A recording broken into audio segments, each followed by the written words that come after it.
Hello and welcome to the third episode of ID Please here at Rollo FM, and today I have here with me Guillaume and Baptiste from Lyon.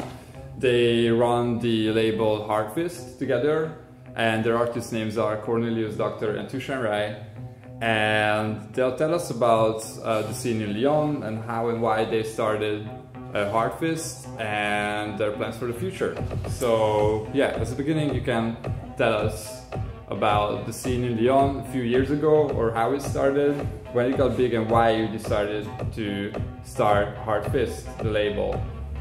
That's a very good intro, Aaron. Thank you. Hello, Aaron. Yes. To make a long story short, we started our parties in 2008, way before the Hardfist label started. We were like generation going to this big festival called Nuit Sonore in Lyon, and then when we started this party, we were really influenced by house music and stuff. Then there's the generation of people coming to our party. They started their own parties, and a lot of crews started to make their own events. There were more and more clubs, and the scene got really interesting with new record shops, distributors and stuff. And with Baptiste, we met through a radio show we had together on Radio Nova, playing a lot of different style of music every week. And that was the moment where I started the Hardfist label. He just joined at the very beginning, and we decided to do it together. Exactly. Now for Lyon, I think I moved there 7 years ago now, so I'm not born in Lyon. But yes, I think we can talk about the scene, Lyon scene, definitely. First because they are a kind of, maybe the word is not the good one, but I want to use it, a kind of solidarity. I mean, people respect each other, people know each other, and since I'm there, I think people are really interested into going to party of other promoter, collective, label, even if it's not their kind of music. And that's interesting in some point, because it's why, by example, Macadam Mambo, run by Sacha Mambo, I think he is one of the most iconic label manager and DJ in Lyon. Yeah. He recently released a band named Achon, which is coming from the underground rock scene in Lyon. And I don't know why, just maybe because Lyon is a village and we all go to the same place, the same alternative party, I don't know, digging in the same record shop. So they met, they loved the music that was playing each other, and so they released an EP on Macadam Mambo. And for me, it's a simple example of why we can say Lyon is a scene. It's because everybody are doing stuff all together and meeting at some key place. I think about Chez Emile Record, which opened 6-7 years ago when I just arrived in Lyon. Mm-hmm. And it's a record shop, of course, which is one of the best I know in new independent music, from rock and roll to dancehall, and of course electronic music mainly. But it's also a distributor, mm-hmm. and they do a fantastic job for the local scene. They was the first saying to local DJs and producers, hey guys, the music you done in your studio, you have to release it, you have to show it to the world, and we will be your partner, we will do the budget together, we will manage the production, manage the distribution. And that was a key point in the Lyon music history, I think. It's from that growing up some label like BFDM, artists like Folamour. So yeah, it's, I think, important time. Yeah, there's Chez Emile, and then there's also this little club called Terminal Club, which is open since 7 years. And it's a small club, so it allows a lot of promoters to make their own parties or to invite unknown DJs to play. And it's the club that always took some risk in the programmation, and this is where you were going and you were meeting all the guys from the scene. So those two locations help the scene to connect, and not only necessarily people working together, but at least knowing each other. Yeah. And going to the same place. And yes, and Also, the good festivals, good clubs. I think about the Sucre, of course, but also other places. A lot of place for young DJs to play, and this is how the scene just exploded. It's hard to say why in Lyon, but you know it's a different factor that when they are combined, it creates something. And I think we were lucky. There was a big will of people doing something, but also a part of luck. I know it was a good combination of everything. I'm in music since 15 years now, something like that. And Lyon was the first city where I saw a scene we watch respectful. Not in, of course, there are some concurrences. When you are promoters and trying to book DJs for your party, there are concurrences. But I don't know, everybody talk with each other, and I know that if we look for an artist and another promoter or the label collective want the same artist, we just talk about it. And yeah, I think it's quite respectful, and it's the best way to have a scene growing up. Yeah. Just being together. Yeah, and some artists they start to go international. And I don't know, also there was this, last year, a couple of years ago, the press start to focus on Lyon, make a lot of articles about the scene. Thanks Ronson Notes, thanks Resident Advisor. Kidding. Thanks Mix Mag. Mix Mag, of course. Yeah, and so more and more, when you were talking about Lyon, in Europe, people start to be able to put it on the map first. Yes, it was pretty. There's something else in Paris in this country. and to talk about a lot of artists in Lyon. Every time I'm like, how do you know this guy? Is my neighbor? It's like, yeah, but it's from Lyon. And okay, it's from Lyon. So yeah, and Lyon. So I see who's coming from Lyon and just try to figure out who are the other artists. And people from Lyon also, they're like, we are from Lyon. You know, for years we were like the small Paris, you know, and we were living in the shadow of Paris. And so this strong will of saying like we are from this city. So every time we're having an interview, or us or any other artist, he say, yeah, I'm from Lyon. And also I think that's part of the why Lyon got popular. Staying with Hardfist for a minute, when you started, do you think you had like a clear vision of what you want to do musically, or in terms of how many releases you want to have in a year? And do you think you're sticking with that, or you've strayed but you're happy with it? Or well, we had a vision of how we wanted to run a label. Yeah, sure.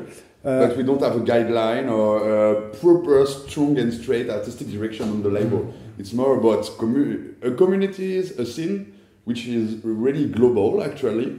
And a kind of spirits. Yeah, there are a lot of concepts which kind defines the label and what we do, and we are, I think, straight with it. We really try to respect it, but it's not about the music. It's not. Back in the time, that was like house music, deep house music, minimal music, and techno and industrial techno. I think our music. But is a bit out of label. So we can't say that, yeah, we do this music and we want to keep this sound and be straight with it. No, we are more into a kind of philosophy which defines what we want to do. Yeah, and this is what is exciting, is that we always try to think about something different when we can. But at the same time, we do it like, seriously, like we knew where we wanted to release, we knew how we wanted to make the artworks, how we wanted to promote the things. Yeah, we're coming from this business, is working in the music industry. I had a label before. I made a lot of mistakes on the first label. So it was a mix of knowing how to do things, but at the same time, don't expect anything. Don't plan anything and don't expect anything. It was just, okay, we like this kind of sound, few guys actually doing that, releasing that, but not a lot. And we want to be a part of that. We want to do this kind of music. We want to release this kind of music. So what to do? Just let's go to the studio. And Guillaume done the first EPs. Like, it's really personal. That was important also to start with something coming from us. And the first EP is like, you have an African acid song, you have a 80s song, rave. You have a 90s rave song. The first EP is like, okay, we don't know what we're going to do, but we're just going to go either way. Look, we are open. Why don't you guys show us something from that period? Yeah, so this is the really first track done for Artfist Records. It's a Cornelius Doctor track, so the guy just here. And what is the name of the track? The track is called Cutter's Transmission. Yeah, this is like when I released this record, there's like 4 tracks on the record. I made like 6 or 7 tracks, and that was the really first one I made for the. Okay, let's hear it. Put some bass, please.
So, you guys mentioned about the artwork of the label, and I think it's a very important thing that when people look at one of your releases, right away they know if they know Artfist that this is a Artfist label release.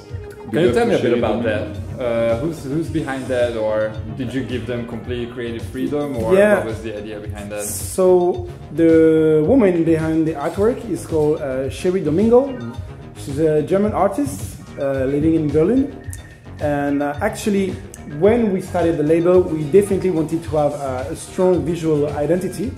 We had some words in our head, but we are not graphic designers, and we couldn't like draw something that would really represent what we have in our head. And so I saw a job she was doing for a party of some friends at Ville de Renate. This guy is called Samantha Fox. They were running a party called Whiskey Tango Foxtrot, and she made a very nice artwork for the party. And I was like, okay, so Johnny, can you tell me who did this? And so he put us in contact, and I met her in Berlin, and I gave her just a few indications, and she did the first cover for my EP. we're like, okay, this is Nothing it. to say. It's that. Let's work together. And we always don't give her her, so much indication. She just understands. She have a total freedom, and no, our way of working is just if it's us, like in music, as if it's from another artist, we ask for some words, just some bullet points, some keywords. ID. We send it to her, and with that she can just draw it.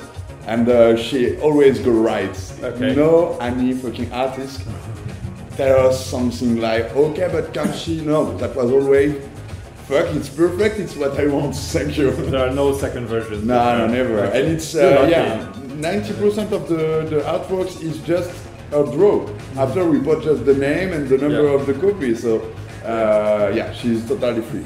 But big news. So you will have like the next release is gonna be by Sherry, but the first release of next year is gonna be a different artwork because Sherry now she has a lot of work to do, and so we decided that she asked us like, guys, I'm very busy now, so maybe I cannot do it like properly. So we are rethinking about what we're gonna do on the covers next year. So we don't even know. I cannot talk about it. But we know it's gonna be hard because she did something amazing.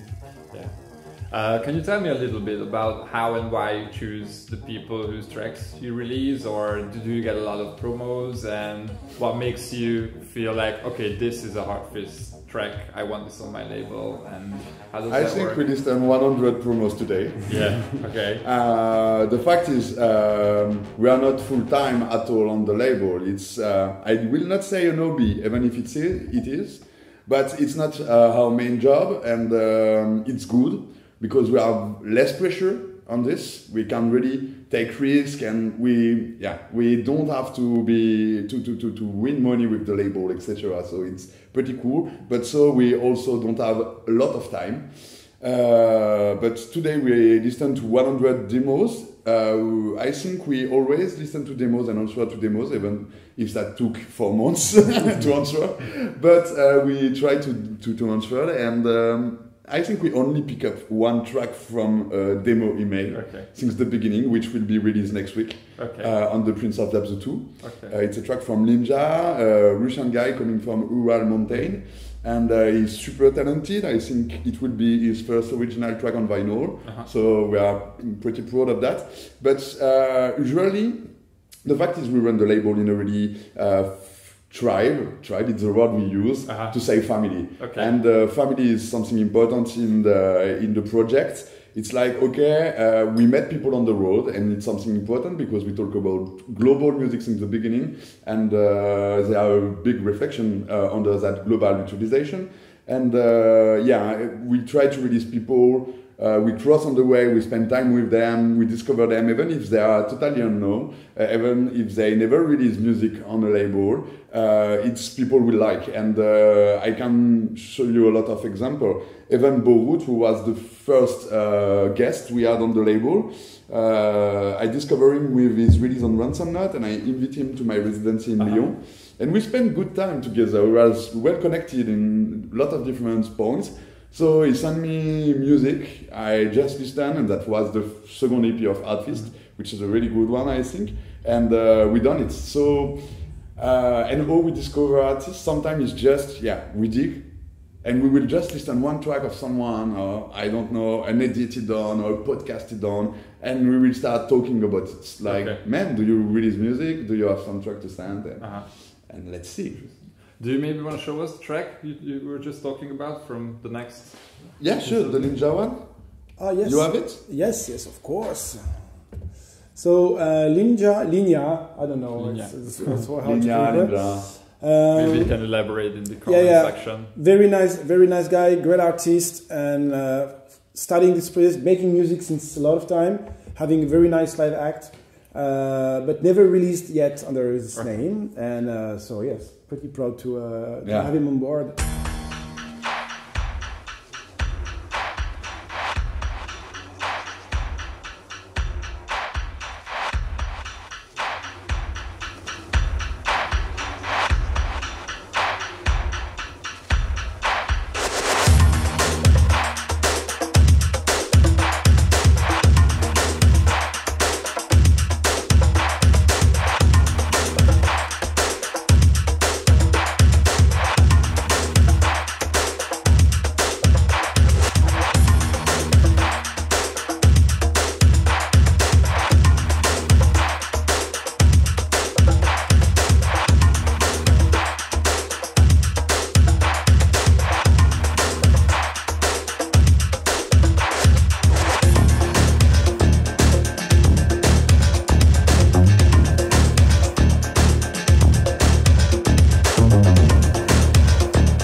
So, as you mentioned before, your label releases a lot of stuff that is influenced heavily by sounds that you would probably associate with the Middle East or like Oriental tunes. I'm actually wondering how you guys see the situation of club music or electronic music in Oriental countries or like in the Maghreb, or how and why. Or do you think that like this new wave of electronic music and Oriental influenced electronic music is circling back to countries like, let's say, Morocco or Tunis, or it's something that exists more in Europe and it doesn't go back, so to say? So the fact is, we don't release Oriental music more than 80s or more cold wave influenced music, post-punk influences music. We release a lot of different music, and the only link into all that stuff in terms of production, I mean, it's that we mix always electronic music with organic music, or like, I will not say real instrument, but you know what I mean. Guitar, voice, percussion, and some, of course, more global instruments, and that's the link between what we do. Of course, we have a project, a compilation project named Prince of Abzu, which is influences by Middle Eastern music, Maghrebian music, North African music in general, and it's just because I think we was digging into that music. I think all the original from Rabbani Brothers, or I don't know, of course the Turkish classic like Zelda, etc. since time. I collect myself a lot of those records since time now on Mustafa Oskent also, and we was liking it a lot, and I think at some point that was just okay, we love the melodies, we love the instruments coming from those countries, and so let's use it in the production we done. But since the beginning we was like, okay, we are fucking white guy from France and use this kind of music, and of course you think about appropriation when you do that. And since the beginning we say, hey guys, we do it, but we just do it because we love this music, we love this music culture, and what have been done since 15 years, because it's mainly the modern area of this music that we used. And so we do this mix, but just because we love the music. And so to show it, we done this compilation with people from around the world, from Australia, Japan, Russia, but also from Jordan, like Shadi Christ, or from Turkey, like making Utexki. Yeah. The goal was, okay, there are no borders at some point. We talk about culture, we talk about love of music, so let's do it global. That's important, I think. To answer to your question, what is the situation in the Middle East, Maghreb, North Africa? I don't know. What I saw, there are incredible label and musicians coming from Egypt. I think about Zuli, by example. Coming from Palestine, I think about Mukata, by example. Coming from Morocco, and the guy of Casa Voyageur that we love a lot. But it's really different than our scene. It's not the same kind of music. For sure, we follow DJ Ham, Plead, and all those guys. But I think the sound is really different. And what is interesting, it's actually, we use traditional music from the last 40 years from this area of the world, okay?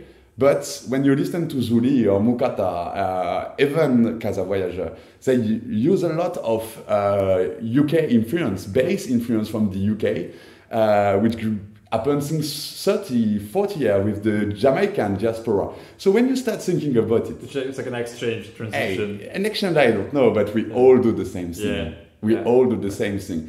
Maybe we are just bored about what we all listen every day in our own club. And so we just try to find something else. And of course, it's just traveling. Traveling is discover something else. So we're traveling in producing music. Mm-hmm. Yeah, and about the appropriation question, I'm totally agree with Baptiste, and I think it's somehow, I think it's an Occidental question. when we go and we play in Jordan, when we go and play in Israel, Palestine, nobody's asking anything. Nobody says, hey, you're the French guy, we're making our music. No, they're like, thank you. We see that there's like interest about this. Yeah. So that's an important thing to do. I totally agree with him. There are a lot of questions and discussion about the appropriation stuff. I'm fucking happy with it. Because we done it since a few years now, and I think about a guy like De Los Miedos, a Portuguese guy who was running Ostra Discos. He was, I think, the first doing releasing on vinyl Turkish edit. And so I think about him, and the fact is definitely this question should be on the table since more time than just right now.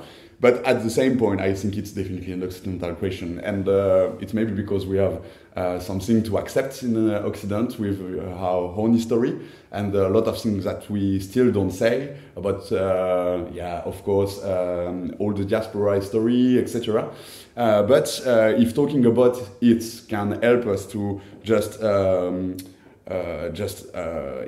live better, because I think discussing that right now is a good way to just be more peaceful in the future on those different questions. So I hope it will be a good thing, but definitely when we're traveling, nobody asks us about it.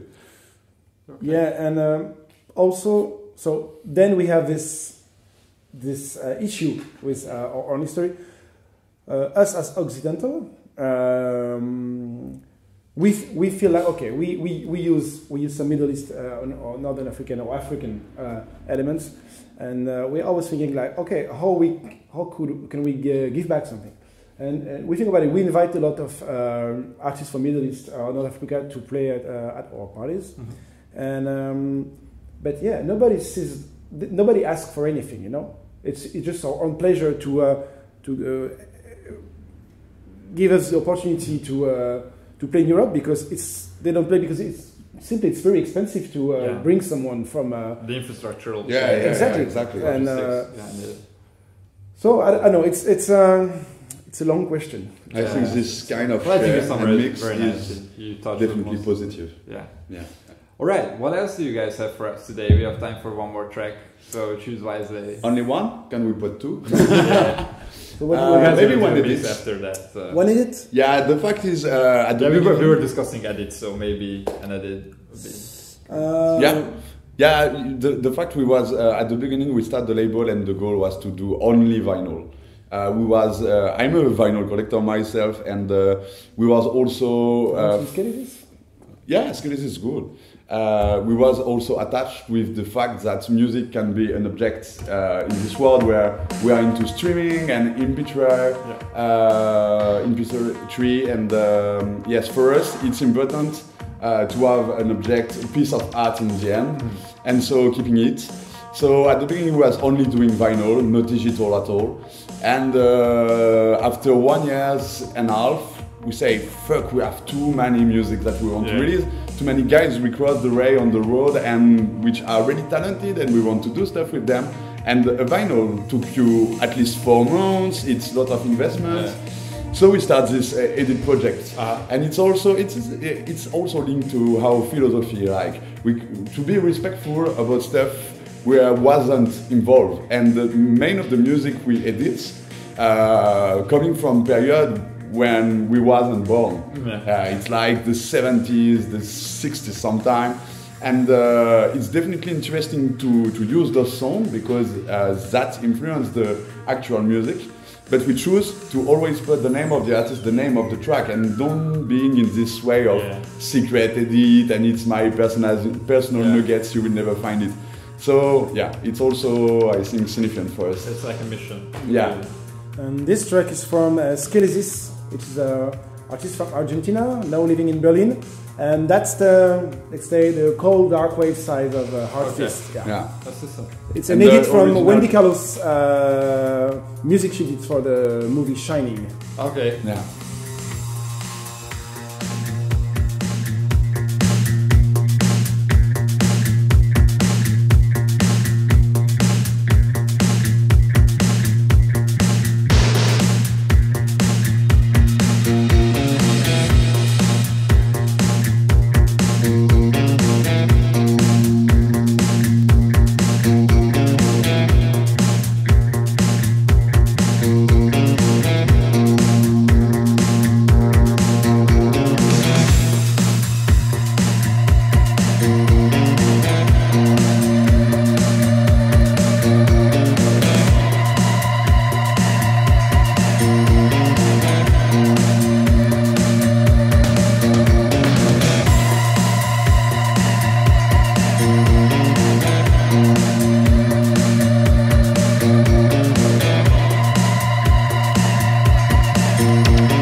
you for being with us today, and have a lot of fun at Audi at Disco Oriente, and hope to see you back in Budapest soon, and have all the fun. Thanks for having us, man. Yeah. Thanks. Bye.